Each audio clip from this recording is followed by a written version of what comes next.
Bw'abadde yetabye mu misa y'okwebaza Katonda olw'ebyo byayiseemu wali ku Eklesia e Namungoona, Oweekitiibwa Joyce Nabbosa Ssebugwawo agamba nti amasinzizo gakoze nnyo okubakwatirako nga gavumenti ez'ebitundu okukola ku nsonga ezifa ku mbeera z'abantu aba bulijjo.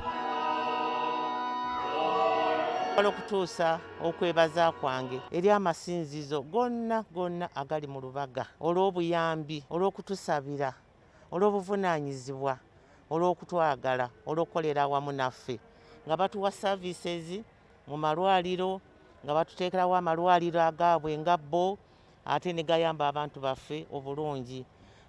Bannaddiini mwenna gye muli, kyakezi zonna tubeebaza. Olw'enkya lwe lunaku mulindo abammeeya b'amagombolola lwe bagenda okulonderwako, nga wano ye Oweekitiibwa Joyce Nabbosa Ssebugwawo agamba nti byonna abikwasizza Katonda, kyokka n'asaba bannalubaga okuba obulindaala ku balina engalo ey'omukaaga mu kalulu akazze kabaawo. Manyi Katonda ali ku sayidi yange, Mukama tanvangamuuko, Mukama bulijjo awulira bye mmusaba. N'olwekyo nkubira omulanga bannange mwenna naddala abagenda okukuuma akalulu kange kano, kubanga tekajja kuba kangu, kalimu obubbi bungi nnyo.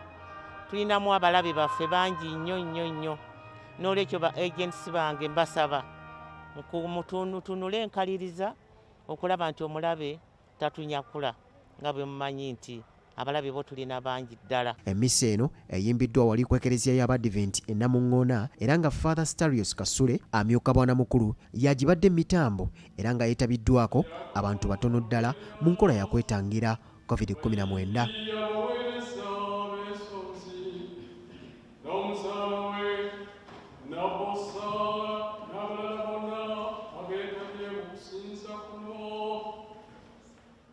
Mu ngeri y'emu, Oweekitiibwa Joyce Nabbosa Ssebugwawo akubiddwa enkata abavubuka b'olukiiko lwa Buganda bwe bamukyaliddeko ku ofiisi ze wali ku luguudo Kabaka Njagala, era nga bano babadde bamwebaza lwakubalera bulungi. Derek Kavuma amyuka ssentebe w'olukiiko lw'abavubuka mu Buganda agamba nti baagadde okusiima Oweekitiibwa Ssebugwawo olw'ebyo by'abakoledde wamu n'ekitundu kino. Era abavubuka bano nga balaba, abamu bava ku leediyo, abamu bava mu bitundu ebyenjawulo gye babadde, naye yadde kibadde ku short notice twakizudde nga kyabuvunaanyizibwa nnyo Mukama waffe, nga tonnagenda mu lwokaano, ate naffe tetusuubira nti ogenda kuwangula. Tujje tukukyalireko, tukwebaze ekisookera ddala olw'emirimu emirungi gy'okoledde Obwakabaka bwa Buganda, era olw'emirimu emirungi gy'okoledde bannalubaga. Oweekitiibwa Nabbosa abadde afa ku bavubuka bonna ebintu bye bakoze, ne bwe babanga balina kye bategese oba musomo oba kiki, nga bwe bamuyita asobola okujja n'ababeererawo ate kitali ku bakulembeze balala. Bano Oweekitiibwa Nabbosa abasabye okukuuma obumu mu bo,